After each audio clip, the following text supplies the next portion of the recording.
Mawar itu tumbuh bukan pada habitatnya. Tapi, Pak Tani terus merawat mawar kesayangannya. Batangnya terus diinjak kerbau yang besar. Sapi yang ceroboh. Dihajar angin yang keras. Di sekitarnya ditumbuhi padi dan ilalang. Bahkan disambar oleh elang.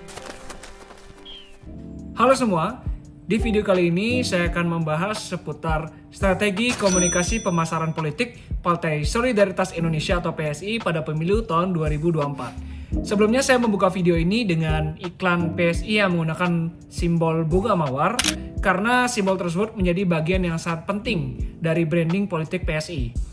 Mawar sendiri digunakan untuk membangun kesan partai yang muda, segar, modern, dan berbeda dari partai politik lama. Namun, meskipun PSI cukup kuat dari segi branding, hasil pemilu 2024 itu menunjukkan bahwa PSI belum berhasil lolos ke DPR RI.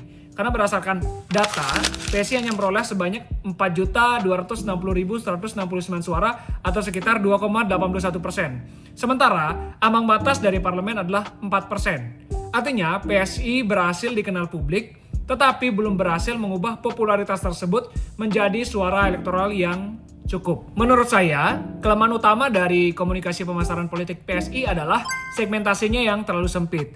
PSI banyak menyasar pemilih muda, masyarakat urban, kelas menengah, dan pengguna aktif media sosial. Segmentasi ini memang sangat kuat bila berada di kota-kota besar seperti Jakarta, Bandung, Surabaya, Tangerang, Depok, Bekasi. Akan tetapi, pemilih Indonesia sangat luas dan beragam. Banyak pemilih berada di desa, kelompok keagamaan, kelompok pekerja, masyarakat yang lebih percaya pada tokoh lokal atau jaringan sosial langsung dibanding dengan kampanye digital. Dari sisi ide dan kebijakan, PSI menawarkan isu seperti anti korupsi, toleransi, politik anak muda, reformasi kebijakan, perlindungan perempuan dan anak, serta politik yang lebih modern. Ide-ide ini sebenarnya relevan, terutama bagi pemilih muda dan kalangan menengah. Namun menurut saya, pesan tersebut belum cukup dekat dengan kebutuhan sehari-hari masyarakat luas.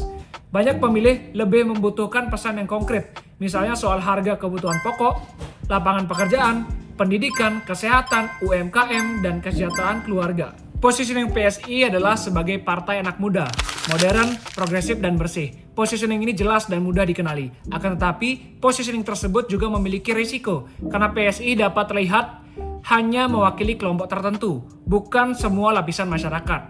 Selain itu, PSI juga terlihat cukup bergantung pada figur nasional seperti Kaisang Pangarep untuk menaikkan perhatian publik.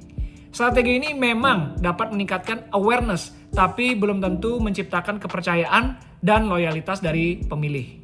Jika dikaitkan dengan konsep political marketing, strategi politik tidak cukup hanya membangun citra, tetapi juga harus memahami pasar politik atau kebutuhan pemilih. Dalam Routledge Handbook of Political Marketing, strategi kampanye yang baik harus berbasis riset, segmentasi, targeting, positioning, dan pesan yang sesuai dengan kebutuhan pemilih.